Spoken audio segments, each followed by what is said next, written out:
Dwight Howard, money-hungry baby mother, tells he abused her with a knife. There were days that I would be at his home and I was threatened with a knife, and then it was laughed off. But when the knife was in my face, it was, I could right now and get away with it because I could claim self-defense and they would believe me and not you because who are you? That happened. This is my story about how my life changed beginning July 31st, 2004 to now. All because I had a baby by Superman. Part 1. July 31st, 2004, I was at the movies at Downtown Disney with 2 of my friends. When 3 male figures walk in, one looking to be about an inch away from being a midget, the other very skinny and he had a bad acne problem, and another one who was extremely tall. As they come over to the concession stand, we are greeted with, "Y'all in my book." Our response was, "What book?" He goes, "My yearbook." I then respond, "No, sweetie, I'm grown." He goes, "No, my magic book. Y'all used to dance with the magic." Oh, yes. He's like, "I'm the rookie." Oh, hey. That's how that went, okay? And he was talking about, oh, y'all not dancing this year, that we left them with the Lion King. Like, it was a bunch of niceties and goofiness, and that was it. He still had braces. It was nothing. So we go to see The Notebook, and they go to see something that I used to think was Transformers, but it was something along those lines. I don't know. Maybe iRobot. I don't know. Anyway, about 10-20 minutes into our movie, I go to the bathroom because I am now in a full-blown argument with my then boyfriend, who is breaking up with me because he is swearing that I'm at the movies with a dude. Obviously, I am not, but he was very insecure, and it was just an ongoing thing with us. So we broke up that day, and I was devastated because, what? I got dumped. Anyway. Walk out the bathroom, and Superman is sitting there on the bench. And he goes, "No one should ever make you cry like that." Okay, thank you. And he's like, "Nah, you know what I'm saying? Nah, I'm young, but no man should ever make you feel like that." He had braces. So I'm like, again, thank you. And I go on about my business, and I go back to the movie. And I'm in the movie doing all of this, of course, on my little aim, my little sidekick. But by the end of the movie, I'm just kind of over it. So we're walking out the theater, and they're leaning on the car like they're in Boys in the Hood.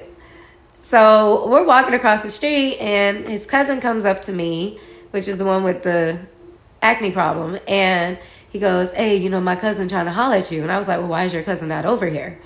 So he calls him over. And yes, we exchanged numbers. And yes, it probably was because, not even probably, it was because I was trying to make my now ex jealous. It is what it is. I was 24, whatever.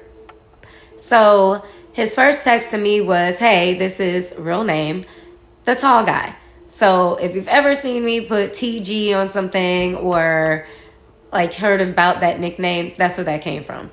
So anyway, fast forward, 2 months go by, and I have not gone out with him. I haven't really said too much to him outside of AIM and, T-mail.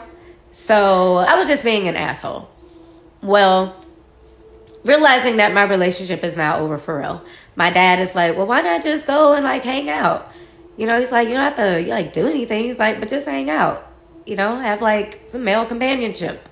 Not like that, but just someone to hang out with and have fun that enjoys doing goofy shit like me, right? So we decide that we're going to go to the movies at Festival Bay, which is now changed names probably 20 times. But we go to those movies, and I'll never forget this day because this is when I felt the shift. But it was a man and his son.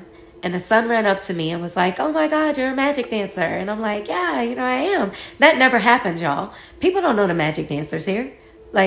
No, for real. People don't know the magic dancers at all. So I was like taken aback, and he asked if he could take a picture. He pulls out a real camera and he takes a picture. After that day, there was a shift. I started getting invited to promos, to fashion shows, to theme parks, like, team events. I was everywhere. And I had stated a few times that I was thinking about going back to dance, and he was against it.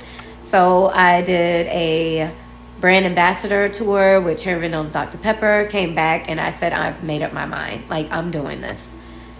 And was he being supportive of things that I was doing? Yes. He was at the fashion shows that I did with Gaucher. Yes, that Gaucher. Hey, girl. He was coming to my parties. I mean, he was around. So I'm not going to say like he wasn't doing anything. He was. But I wanted my career. I went back. The team took me back, knowing what our history was. I danced that year. The next year I said I wanted to go to Miami. I said I wanted to dance for the Heat. That was my dream team, either there or the Dallas Cowboys. And both of those he was completely against, and I had no idea why. He would offer like our suggestions for other teams, but never those two. Just completely against anything in Texas and Miami. Now you'll know why. I audition for the team. I make it. Yay me. And after a couple weeks, there's a couple girls that are just treating me weird, and I didn't know why. Well, I ended up finding out that he had cheated on me with one of my teammates who used to live in Texas, but now was coming to the Heat, and he had been trying to get both of us to not say anything. Anyway, broke up with him and was trying to live my best life, y'all. Really was, right? And I ended up getting in an argument with one of my best friends on the team that you all know as Super Black Girl, Tracy. Got in an argument with her, so I was suspended for 2 weeks.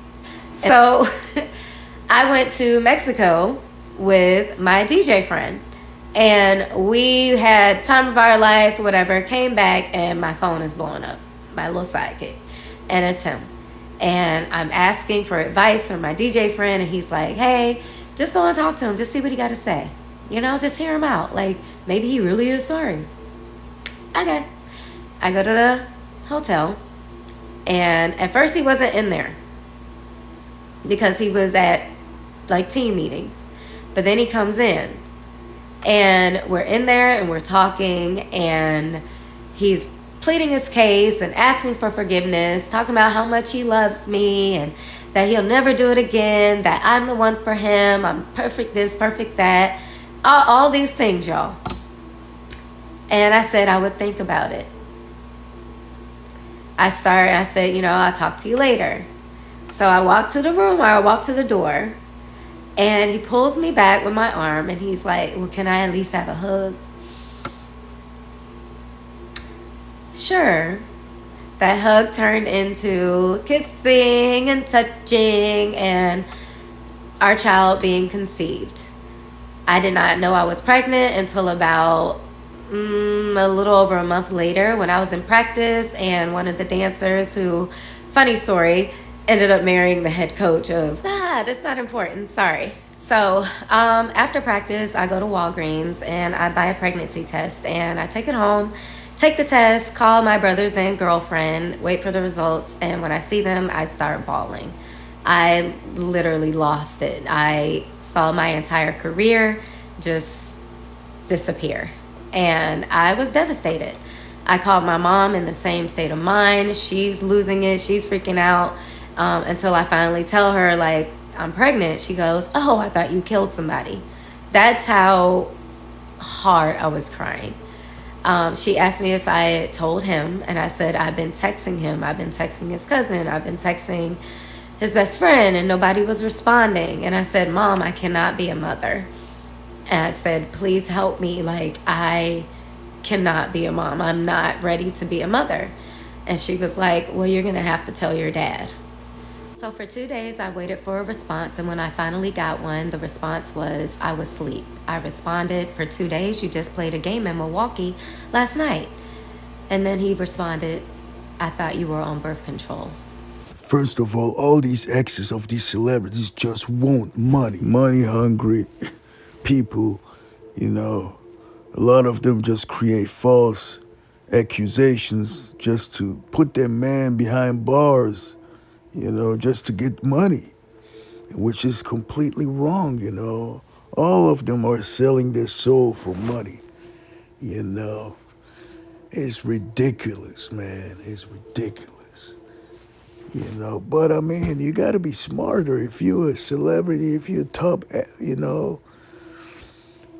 NBA player and you make millions and millions of dollars, you can't just go and sleep with everybody, man. You can't just go meet people with your two friends. Like she said, one was a short guy, and you know what I mean? Like, you can't go around and just, you know, sleep around, man. That's why, it's so important. The Bible says flee from sexual immorality. If you if Dwight Howard would follow the Bible, he would never end up in this situation. They just go around think only with their private part, and that's how they end up, creating babies, unwanted babies, because all they want is pleasure, lust, but in the process, they creating babies, and then